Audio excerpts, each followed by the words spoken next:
Let's talk a little bit about money. Income is the money you make. So if you do a job and you make some money, that's your income. But there's a couple different things you need to know about income. So look at the example here. Lamar works 40 hours a week and he earns $15 per hour. So you would think, remember my magic zero, I'm just going to put it down here. Now 4 times 5 is 20, carry your 2, $600. So you would think Lamar would bring home $600. That's his gross income. I think the reason they call it gross income is because when you look at your paycheck and you see what your gross income is and then what your actual paycheck is, you go, ew, that's gross.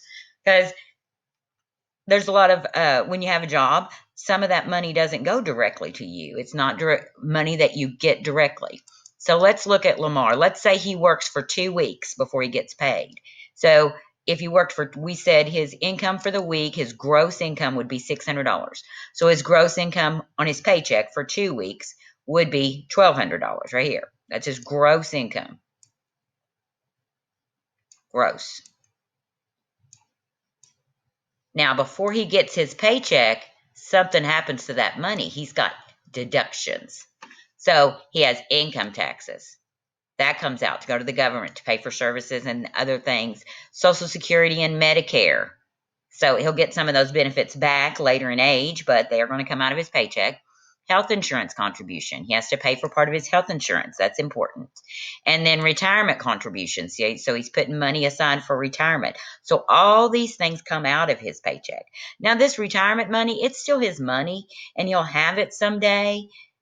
When he retires, he'll get that money back. But for now, it's coming out of his paycheck. So it's not a part of the actual money he has to spend. He can't spend that money. So his total deductions, if you add all those up, is $400. So we went from his 2 week income where he made $1,200, we thought, gross income, take the deductions out.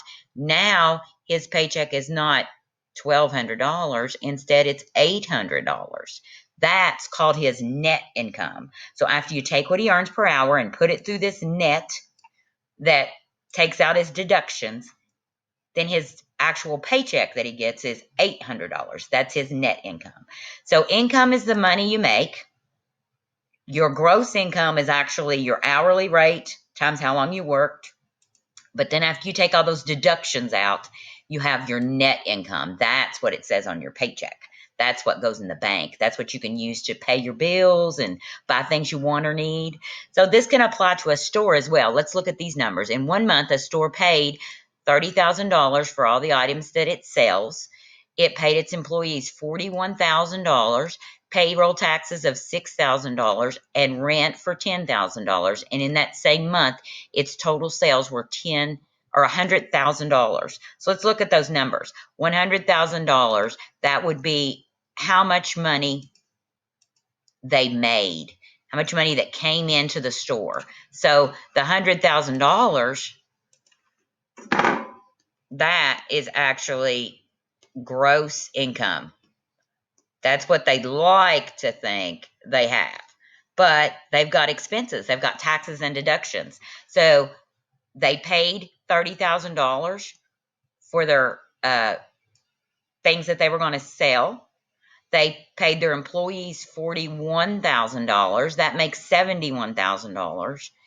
They paid payroll taxes of $6,000. So 71 plus 6 will be $77,000. And they had to pay rent on their building, another $10,000, which makes what were you at? $87,000. So out of this gross income, their taxes and deductions would be $87,000. So those are taxes and deductions. So when you subtract their actual net income, even though it looks good on paper that says they made $100,000, they didn't actually make $100,000. They made $13,000. That would be their net income after taxes and deductions. So you don't always get all that money back right away.